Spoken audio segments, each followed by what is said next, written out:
जय Hind future cadets. आज के वीडियो में हमारा टॉपिक जो है वो है flight delays at Indira Gandhi international airport Delhi.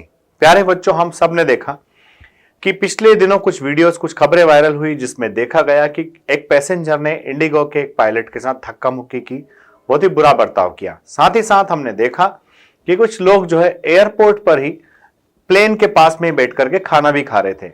ये सब सिचुएशंस बनी क्योंकि उस दिन फ्लाइट जो है काफी संख्या में डिले हुई। लगभग ऐसा कहा जाता है कि सैकड़ों की संख्या में उस दिन फ्लाइट्स डिले हुई और कुछ फ्लाइट्स को तो कैंसिल भी करना पड़ा। अवेयरनेस का ये टॉपिक है, इसलिए आपको जानना जरूरी है कि उस दिन फ्लाइट के डिले होने की वजह सिर्फ क्या फॉग था, और अगर फॉग नहीं था तो वो क्या कारण था जिसकी वजह से फ्लाइट्स इतनी डिले हुई, और फ्लाइट के इस डिले होने की वजह से उसके कास्केडिंग इफेक्ट्स क्या हुए, उसके और क्या परिणाम हुए, किन दूसरे शहरों में भी एविएशन पर बड़ा डायरेक्ट इंपैक्ट पड़ा। तो दोस्तों, मैं आपको बता देता हूं कि जैसा कि दिल्ली में दिसंबर एंडिंग से ही घना फॉग जो है, डेंस फॉग होना शुरू हो जाता है। इस डेंस फॉग की वजह से विजिबिलिटी बहुत कम हो जाती है और लो विजिबिलिटी में एरोप्लेन्स को लैंड कराना काफी मुश्किल होता है। यहां पर हम जान लेते हैं कि एयरपोर्ट्स पर जो लैंडिंग सिस्टम होते हैं वो तीन कैटेगरी के होते हैं, कैट 1, कैट 2 और कैट 3। कैट 1 जो सिस्टम होता है उसमें 550 मीटर तक की रेंज तक ही जो है एयरप्लेन्स को लैंड कराया जा सकता है, यानी कि पायलट को जब तक 550 मीटर तक दिखाई दे रहा हो उसी में ये कैट 1 सिस्टम लैंडिंग करा सकता है। जबकि कैट 2 सिस्टम जो है वो थोड़ा सा और एडवांस है और इसमें विजुअल रेंज जो होती है वो 350 मीटर तक होती है कि जब पायलट को 350 मीटर तक दिखाई दे तब इस एरोप्लेन को लैंड कराया जा सकता है। किंतु अभी वर्तमान में जो यूज किया जा रहा है वो कैट 3 सिस्टम है। कैट 3 इंस्ट्रूमेंट लैंडिंग सिस्टम जो है, इसकी मिनिमम रेंज जो है वो 50 मीटर है, यानी कि पायलट को अगर सिर्फ 50 मीटर तक भी दिखाई दे रहा है तो भी इस सिस्टम की मदद से एरोप्लेन जो है जमीन से 50 फीट ऊपर तक आ जाता है और 50 मीटर के विजुअल रेंज में भी एरोप्लेन को लैंड कराया जा सकता है। तो बोले सर, दिल्ली में जब कैट 3 सिस्टम यूज हो रहा है तो फिर दिक्कत क्या है? तो दोस्तों, मैं आपको बता देता हूं कि इंदिरा गांधी इंटरनेशनल एयरपोर्ट दिल्ली में 4 अलग अलग रनवेज हैं। इन 4 अलग अलग रनवेज में से सिर्फ 2 ही रनवे ऐसे हैं जिन पर कैट 3 सिस्टम इंस्टॉल है। और प्यारे दोस्तों, ये कैट 3 सिस्टम जो जिन 2 रनवेज पर इन्वॉल्व है उनमें से भी एक रनवे जो है वो अंडर मेंटेनेंस है, उसका रिनोवेशन किया जा रहा है। क्योंकि ऐसा कहा जाता है कि उस रनवे का जो टर्फ है वो कहीं ना कहीं खराब हो गया था, जिसको रिनोवेट किया जा रहा है, बदला जा रहा है। अब इस रनवे का मेंटेनेंस भी बहुत जरूरी है। क्यों? क्योंकि रनवे लैंडिंग और टेक ऑफ का एक इंपॉर्टेंट पार्ट है जिसके कंडीशन के साथ किसी भी तरह का कंप्रोमाइज नहीं किया जा सकता।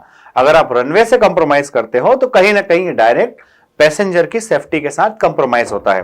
तो इसलिए कैट 3 सिस्टम में से कैट 3 सिस्टम जिन 2 रनवेज पर इंस्टॉल है उनमें से एक रनवे जो है अंडर मेंटेनेंस है और इसका मेंटेनेंस सितंबर से ही चल रहा था। तय किया गया था कि 15 दिसंबर तक इस रनवे का मेंटेनेंस कंप्लीट कर लिया जाएगा, परंतु दिल्ली में बढ़ते पॉल्यूशन और भी डिफरेंट वजह से इसका जो रिनोवेशन का काम था वो लगभग 1 महीना डिले हो गया है।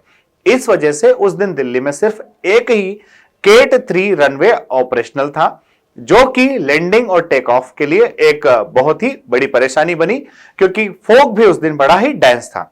अब बच्चों, इसमें आगे के कॉम्प्लिकेशंस जो आते हैं वो क्या हैं? तो सबसे बड़ी बात कि जब फ्लाइट्स डिले हो रही थी तो बहुत सारे फ्लाइट्स को जिनको टेक ऑफ करना था टेक ऑफ नहीं कर पा रही थी, और जो लैंड कर रही थी उन फ्लाइट्स को पार्किंग के लिए समय से जगह नहीं मिल पा रही थी।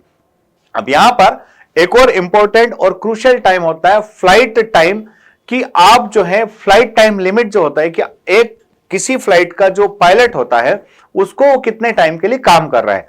वहां फ्लाइट टाइम लिमिटेड फिक्स होता है कि अगर एक व्यक्ति जो है उसको 5 बजे अपने फ्लाइट को लैंड करा के 5:30 बजे उस पार्किंग में पार्क करके और घर चले जाना था, अगर फ्लाइट की लैंडिंग तो टाइम पर हो गई पर अगर 2-2.5 घंटे तक वो अपना प्लेन जो है पार्क ही नहीं कर पाया तो 2-2.5 घंटे का टाइम भी उसकी सर्विस में जुड़ जाता है और इसके बाद जो है उसको निश्चित रेस्ट करने के बाद ही अगली फ्लाइट उड़ाने को दी जाती है।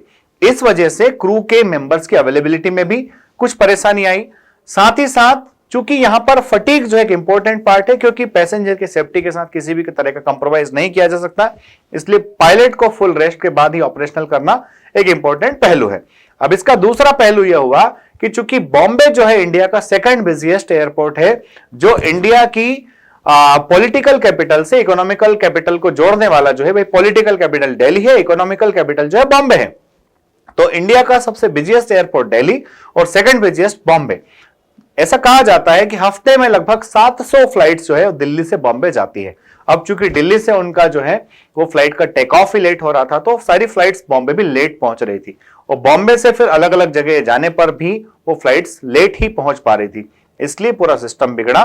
तो ना सिर्फ दिल्ली का बिगड़ा, मुंबई और मुंबई के अलावा दूसरे एयरपोर्ट्स पर भी काफी फ्लाइट्स में डिले देखने को मिला। और इन डिले की वजह से और भी दूसरे जो है, सपोज ऐसा मान लिया जाए कि फ्लाइट के थ्रू कुछ कोरियर्स अगर जा रहे हैं, तो जब 10 घंटे लेट कोरियर कहीं पहुंचेगा तो वहां पर कोरियर के लिए खड़ी हुई तमाम गाड़ियां जो है वो भी कहीं ना कहीं वो सारा सिस्टम एक फेल होते गया।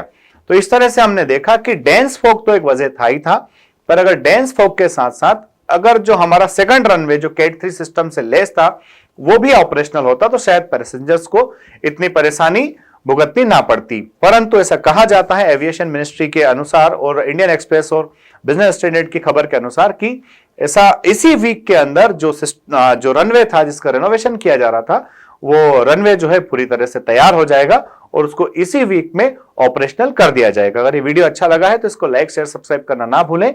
जय हिंद, जय भारत, इंकलाब जिंदाबाद, भारत माता की जय।